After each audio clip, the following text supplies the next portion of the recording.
Hello students, welcome you in 10th class health and physical education subject। तो हम आए हुए हैं फर्स्ट चैप्टर वातावरणीय स्वास्थ्य। तो वातावरणीय स्वास्थ्य से संबंधित आज हम प्रदूषण के बारे में पढ़ेंगे और वो प्रदूषण रहेगा हमारा मृदा प्रदूषण, अर्थात जिसको भूमि प्रदूषण भी हम कह सकते हैं। तो भूमि प्रदूषण या मृदा प्रदूषण कह लो, तो इसके बारे में चर्चा करेंगे कि ये क्या होता है और इसके कारण और इसको बचाने के क्या माध्यम हैं। तो मृदा प्रदूषण मैंने पिछले लेक्चर में आपको एक सभी की, चाहे वो किसी भी प्रकार का प्रदूषण हो, उसकी परिभाषा लिखवाई थी, आपने नोट की होगी।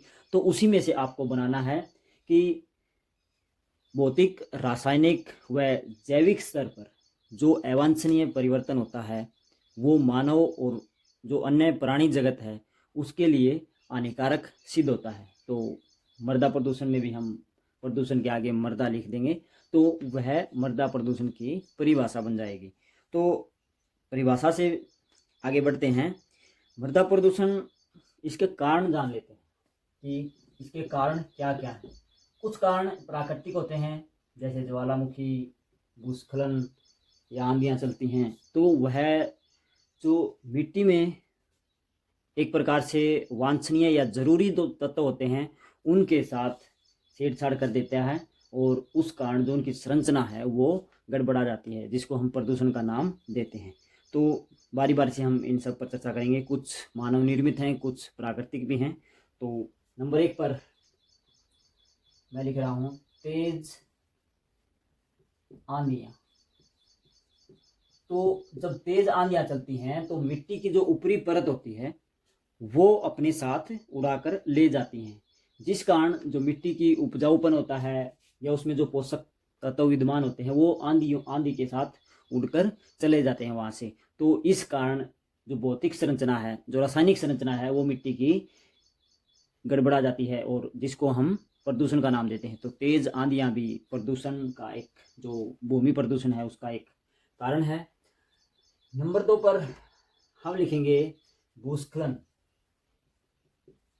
यह खासकर जो ढलान क्षेत्र या पहाड़ी क्षेत्र होता है, या जिन पहाड़ी क्षेत्रों की जो मिट्टी है वो कमज़ोर होती है, वहाँ पर ये होता है। भूस्खलन में क्या होता है, ऊपरी जो बारिश के कारण ऊपर की जो गाद और जो मिट्टी है और बीच बीच में उसमें पथरीला सब्सटेंस भी होते हैं, तो वे सभी बारिश होने की वजह से एक प्रकार से अपना स्थान छोड़ने लगते हैं और वो फिर नीचे पूरी की पूरी मिट्टी का एक हिस्सा कह सकते हैं हम, वो नीचे सरकने लगता है, जिसको भूस्खलन कहते हैं। तो भूस्खलन भी उन जगह होता है जहाँ पेड़ काट लिए जाते हैं, क्योंकि पेड़ों की जड़ें होती हैं जो वो उनको बांधे रखती हैं। अगर हम वहाँ से पेड़ काट लेते हैं तो वो जो मिट्टी की पकड़ है वो कमज़ोर हो जाएगी। तो भूस्खलन के कारण भी काफ़ी मात्रा में पानी के साथ मिट्टी के जो तत्व होते हैं वो बह जाते हैं और वो मिट्टी में एक परिवर्तन ला देती है, उसको हम प्रदूषण भी कह सकते हैं। आगे बढ़ते हैं। नंबर 3 पर लिखेंगे हम भूमि की लवणता। आपने देखा होगा काफ़ी खेतों में भी होता है ये, जिसको हम रण बोल देते हैं। वहाँ पर कोई भी फसल नहीं होती, वो ना ही घास उगती। तो वो एक बिल्कुल ही अलग तरह की मिट्टी होती है। वहाँ सफ़ेद सफ़ेद रंग, जब पानी इकट्ठा हो जाता है तो जब वो पानी सूखता है तो सफ़ेद सफ़ेद रंग ऊपर आ जाता है, तो वह लवण ही होता है। इसमें क्या होता है, जो भूमि के नीचे जो लवण हैं वो धीरे धीरे रिस रिस कर ऊपर की तरफ आने लगते हैं और वो जो नमक होता है, वो जो लवण जिसको हम बोलते हैं, वो भूमि के जो ऊपरी परत है, जो उपजाऊ परत है, वहाँ आ जाता है। तो उस कारण भी भूमि के काफ़ी जो उसमें तत्व विद्यमान हैं वो वहाँ से ख़त्म हो जाते हैं, जिस कारण कोई फसल नहीं होती। तो यह भी एक मिट्टी का प्रदूषण का कारण है। यह खासकर जो हम उर्वरक और जो कीटनाशक प्रयोग करते हैं उनके कारण अधिक मात्रा में होता है, और कुछ प्राकृतिक भी इसका कारण है। आगे बढ़ते हैं। नंबर 4, इसमें हम लिखेंगे कीटनाशक व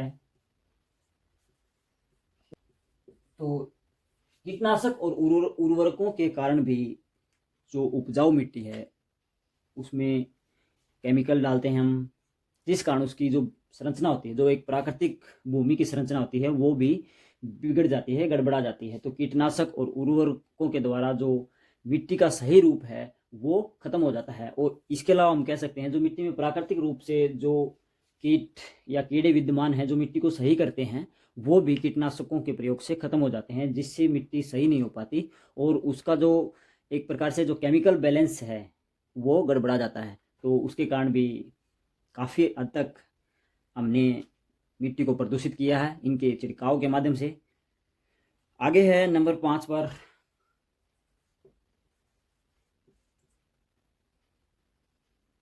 कूड़ा कचरा।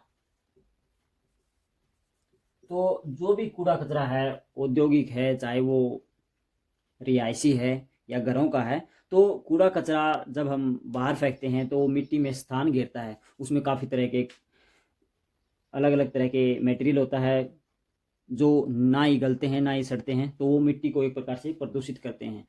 वहाँ की जो संरचना है उसको खराब कर देते हैं। पॉलीथीन, कांच, जो ऐसे पदार्थ हैं जो कभी ख़त्म नहीं होती, तो जो ठोस कचरा होता है उसको हम मिट्टी या जो खाली पड़ी भूमि है उस पर डाल देते हैं और वो वहाँ पर काफ़ी वर्षों तक पड़ा रहता है, जिसके कारण उस मिट्टी पर उसका दुष्प्रभाव देखने को मिलता है। तो कूड़ा कचरा, इसमें हम औद्योगिक कचरा भी लिख सकते हैं या शहरी कचरा। तो अपना अलग अलग कचरे के भी काफ़ी प्रकार हैं, तो वो हम यहाँ लिख सकते हैं।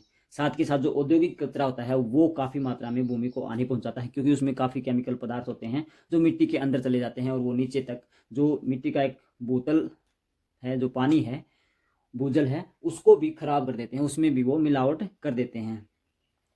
आगे नंबर 6 पर मैं लिख रहा हूँ और लास्ट है ये अम्लीय वर्षा।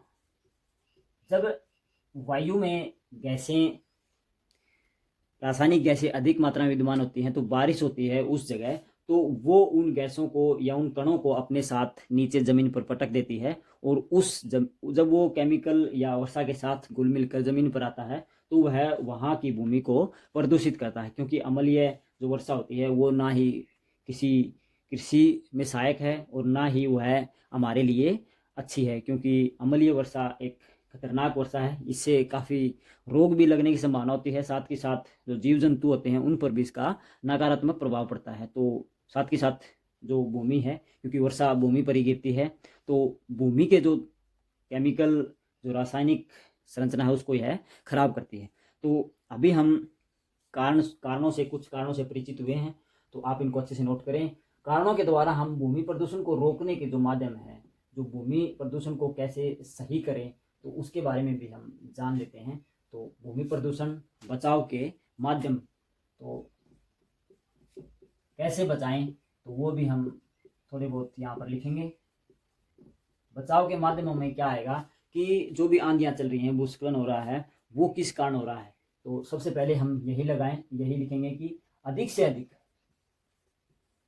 अधिक पेड़ लगाएं, अधिक पेड़ लगाएं।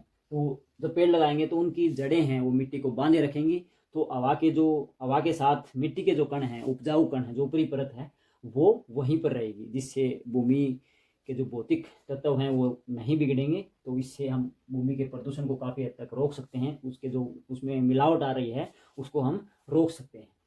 नंबर 2 क्या है, जो कूड़ा कचरा है उसका निपटान सही तरीके से करें।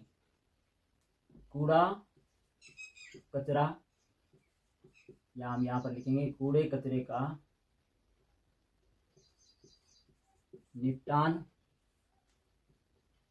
अच्छे से।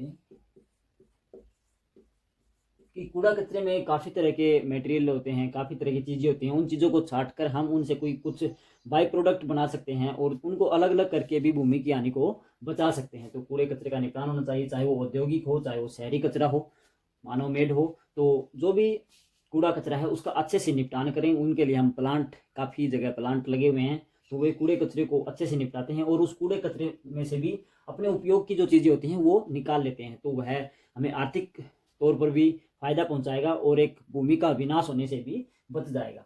आगे बढ़ते हैं।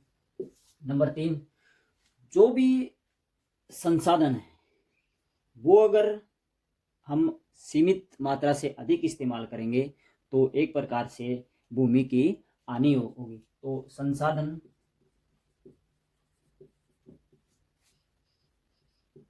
संसाधनों का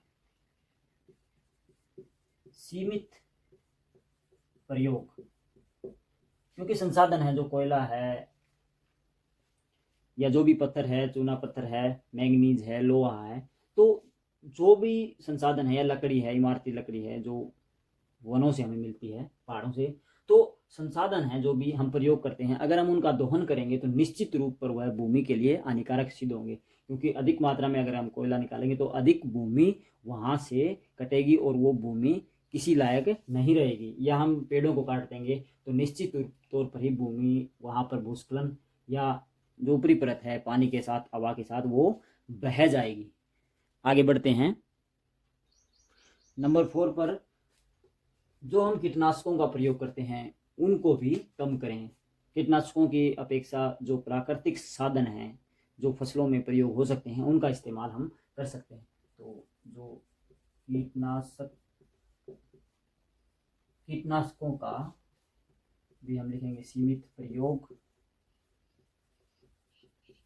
क्योंकि जो भी हम छिड़काव करते हैं वो वायु के साथ साथ भूमि को भी प्रभावित करता है, जिससे वो कीटनाशक या जहरीले तत्व भूमि के अंदर चले जाते हैं और जिससे वो भूमि को प्रदूषित कर देते हैं।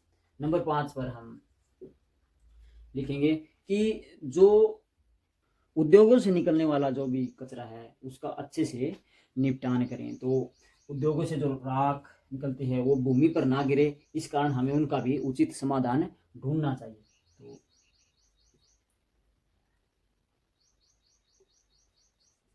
उद्योगों से निकलने वाली राख का समाधान करें। तो ये भी एक कारण होता है।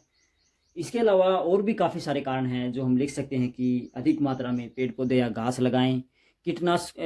जो भी हम कीटनाशक या उर्वरक डालते हैं पहले उस भूमि की जांच करवाएं और जो भूमि में कमी है फिर उन्हीं का प्रयोग करें। ऐसे अंधाधुंध प्रयोग नहीं करना चाहिए कीटनाशकों का बिना जांच कराएं, ये भी कारण हो सकते हैं। इसके अलावा जो भी प्राकृतिक